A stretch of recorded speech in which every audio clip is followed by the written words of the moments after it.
John, the Whipping Boy, 60, and Shrey. I'm shocked at how far back you two finished, honestly. I'm not.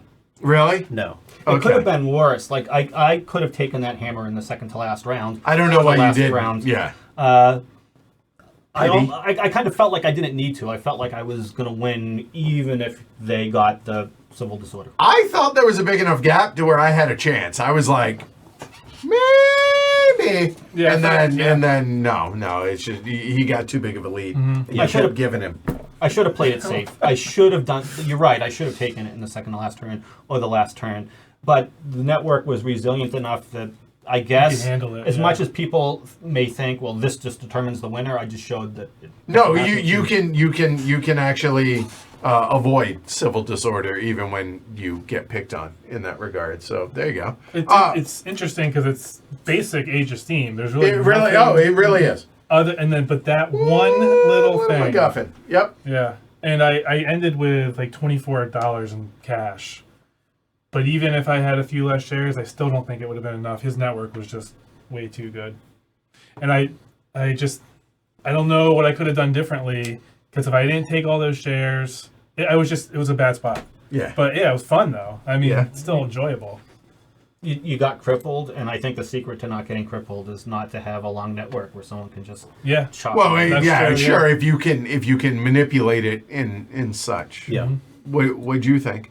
I like Age of Steam. I enjoy seeing the different, like, how this changes. I don't think I enjoy the decisions it forces upon you to think about.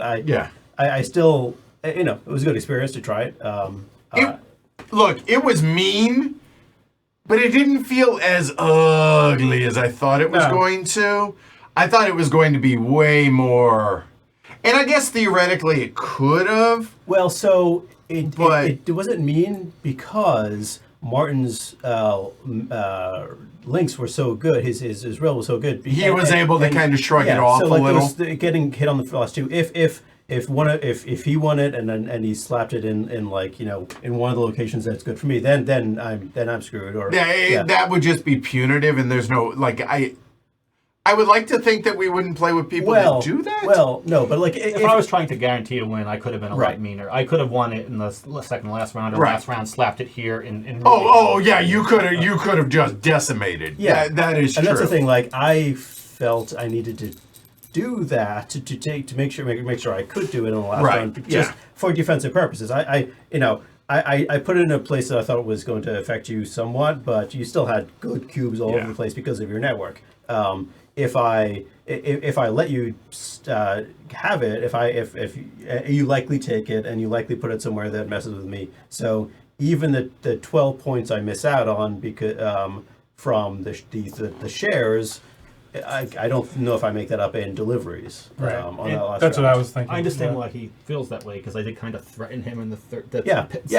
Right, and that's what it was. Like, he's talking about like me being the target. And so like I have to act on that. And the interesting thing, so we had the peanut gallery, and we had kind of mentioned earlier, like taking it for defensive reasons early, if you go early in turn order, but then you miss out on all the other stuff, right? Yeah. But if you then cut somebody's legs out from under them for a round, now they're playing catch up. Mm-hmm. So the question is, can you just be punitive and take a lesser, because you're not getting all the benefits. You're not getting urbanized. You're not getting loco and all that stuff. But then can you make up for it on the next round? Because they're not necessarily going to target you. They're going to target who makes the most sense, I think.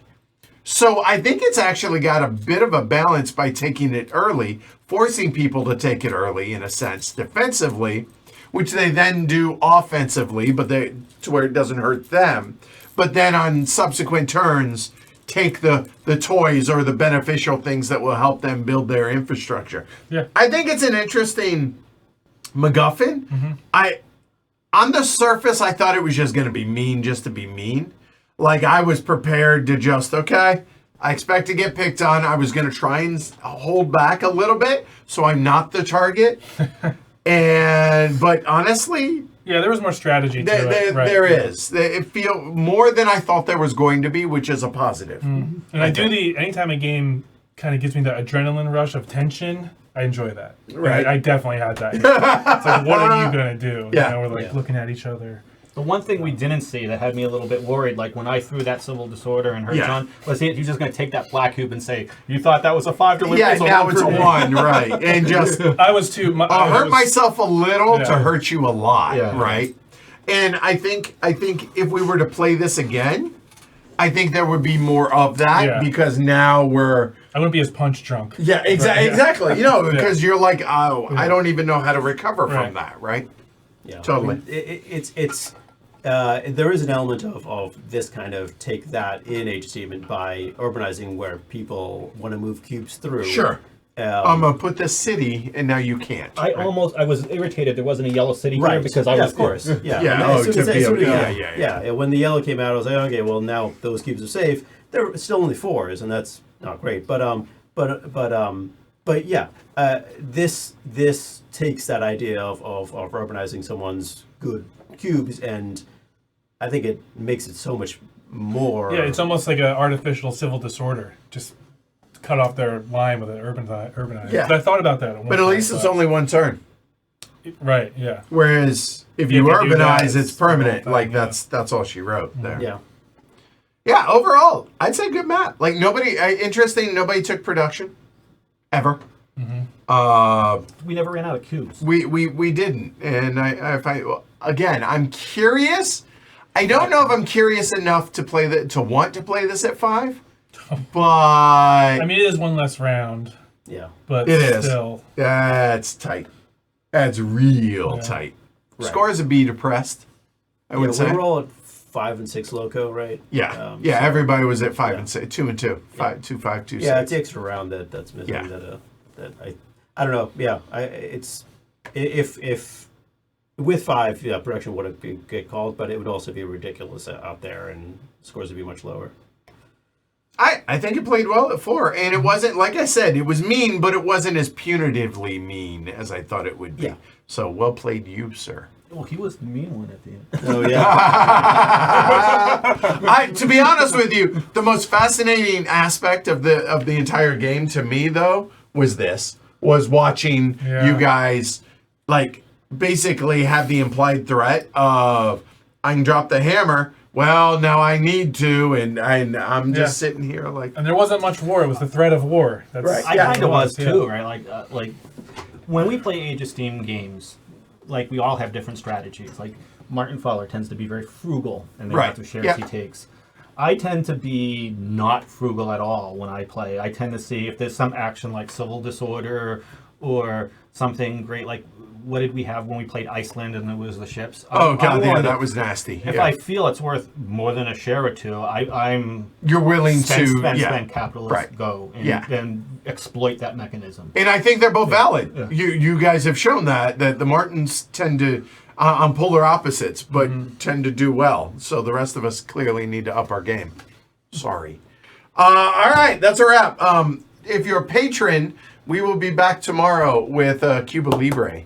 We're doing a 4-player coin game for patron only as a learning, get our feet wet, relearning, as it were. I think all of us have played Cuba Libre at some point that are playing it, and it's a re-familiarize, and you're going to see it on stream sometime in the nearish future.